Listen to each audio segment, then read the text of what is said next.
Добър вечер на Силвия Радойска, селекционер на националния отбор по футбол за жени, и на Николета Бойчева.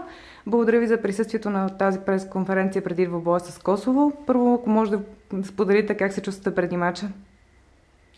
Отборът е готов, отборът е много мотивиран и така тренира доста добре последните дни на лагера. Смятаме, че сме готови за голяма битка в Косово. Аз също смятам, че имахме достатъчно време да се подготвим за предстоящата среща и, разбира се, излизаме за победа.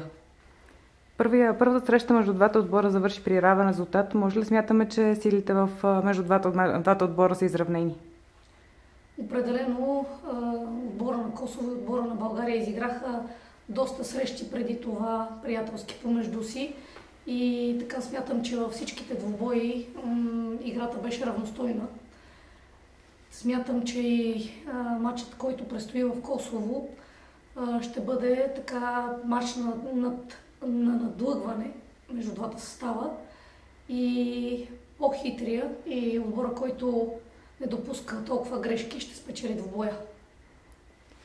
Тима на Косово междувременно изигра и две срещи с отбора на Македония, които също са в нашата група, които Косово спечели. Имахте ли възможност да изгледате тези мачове и направихте ли съответните изводи от тях? Да, разбира се, анализирахме и двата мача на Косово срещу отбора на Македония. Отбора на Македония не беше в същия състав, в който игра срещу нас. Смятаме така, че не се представи на нивото, което ние очаквахме. И Косово лесно надигра отбора на Македония, но допуснаха и грешки в двата мача. Надявам се ние да се възползваме от тях, защото сме ги анализирали, видяли и се надявам нашия отбор да се възползва от това, което е видял като грешки и да успеем да отбележим повече от един гол срещу отбора на Косово. А каква е ситуацията с футболистките на България? Имаме кадрови проблеми, имаме няколко контузени състезателки, които са основни до момента в отбора на България.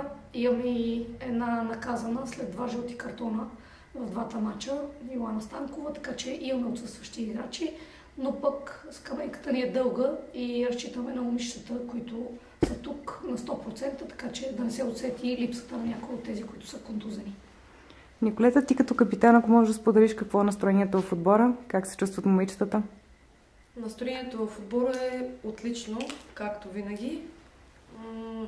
Така, може би тези кадрови проблеми малко от една страна демотивираха, от друга мотивираха някои момичета, които ще започнат евентуално на въпросните позиции. И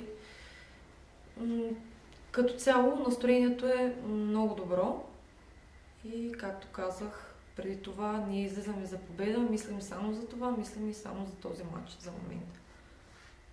В състава се виждат и няколко имена, които ги нямаше в предишния лагер на отбора. По какъв начин се включват новите момичета, доколкото са нови и какви са очакванията ви към тях? Едно от момичета, Вениона Сърбинска, за мен не е нова състезателка в редиците на националния отбор. Аз познавам добре нея като състезател и като човек, така че тя се справя изключително добре от началото на лагера и съм доволна от това, което виждам. Другото момиче, което е Виктория Яворова, която дълго време играше в Барселона, сега е в колежа в Америка, се справя страхотно до момента. Надяваме се да е здрава, изключително експлозивна, бърза.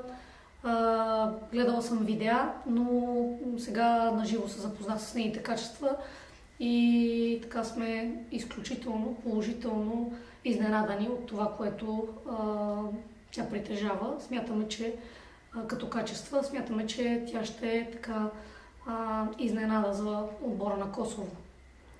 Благодаря ви, дами, успех ви желаем. Благодарим.